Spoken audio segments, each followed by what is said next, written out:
Hello बच्चों, let's read the question. Question says a block of mass m lying on a rough horizontal plane is acted upon by a horizontal force P and other force Q inclined at an angle theta to the vertical.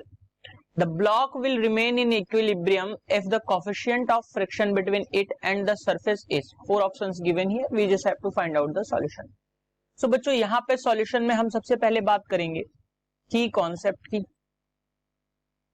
तो ध्यान रखिए, अगर हम force of friction की बात करते हैं या फ्रिक्शनल फोर्स की बात करते हैं तो वो होता है म्यू इंटू एन, जहां पे म्यू जो है वो है आपका coefficient of friction, coefficient of friction, और जो नॉर्मल फोर्स है वो क्या होगा, एन इज इक्वल टू क्या होगा, mg के बराबर.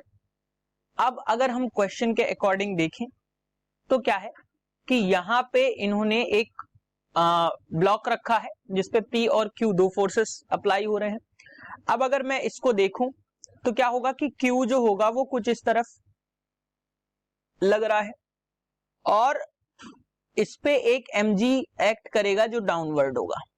ये हो गया आपका mg, और यहाँ पे इस Q की वजह से एक वर्टिकल कंपोनेंट जो कि Q cos थीटा लग रहा होगा. और होगा क्या, इसमें क्या होगा, ये Q cos थीटा और इसके बीच में जो एंगल है थीटा, वही एंगल इधर भी आपको मिलेगा थीटा.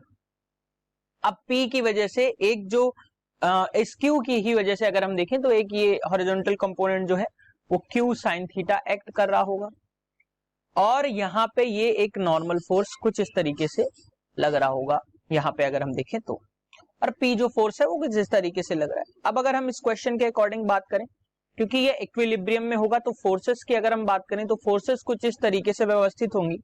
F इक्वल्स टू, यानी कि फ्रिक्शनल फोर्स जो होगी वो क्या होगी, P plus Q sine theta के बराबर होगी, तभी ये क्या होगा, इक्विलिब्रियम में रहेगा.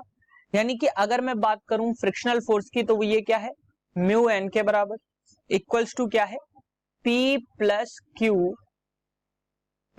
क्यू साइन थीटा के बराबर. अब मैं यहां से अगर देखूं तो क्या मिल जाएगा आपको, अगर हम नॉर्मल फोर्स की बात करें तो नॉर्मल फोर्स किस तरीके से एक्ट कर रही है, मैं वो उनकी वैल्यूज भी लिख देता हूं. म्यू इंटू एन की वैल्यू अगर मैं लिखूं तो क्या हो जाएगी, mg, यानी कि इस mg पे और प्लस cos थीटा के बराबर, यानी कि q cos थीटा के बराबर यहाँ पे आपको मिलेगी, q cos थीटा. ध्यान दीजिएगा, इस नॉर्मल फोर्स पे क्या लग रहा है, mg cos थीटा, ये भी mg डाउनवर्ड्स है, और थीटा जो आपका q cos थीटा, ये थीटा नहीं है, यहाँ पे लिख देता हूं mg, और ये जो है ये q है, ये थीटा नहीं है, ध्यान रखिएगा q है. तो q cos थीटा, यहाँ पे भी ये q है, ये थीटा जैसा बन रहा है तो मैं इसको करेक्ट कर दे रहा हूं, ये q cos थीटा के बराबर आपको मिलेगा. और यही किसके बराबर है बच्चों, P plus Q sine theta के. हमें चाहिए कोफिशिएंट ऑफ फ्रिक्शन, तो यानी कि हमें चाहिए म्यू की वैल्यू, तो म्यू इक्वल्स टू आपको क्या मिल जाएगा, यहां से P plus Q sine theta. इन्हीं के टर्म्स में रखेंगे, हम चेंज नहीं करेंगे क्योंकि आंसर आपको इन्हीं के टर्म्स में गिवन है. तो अपॉन में क्या आ जाएगा, mg plus Q cos theta.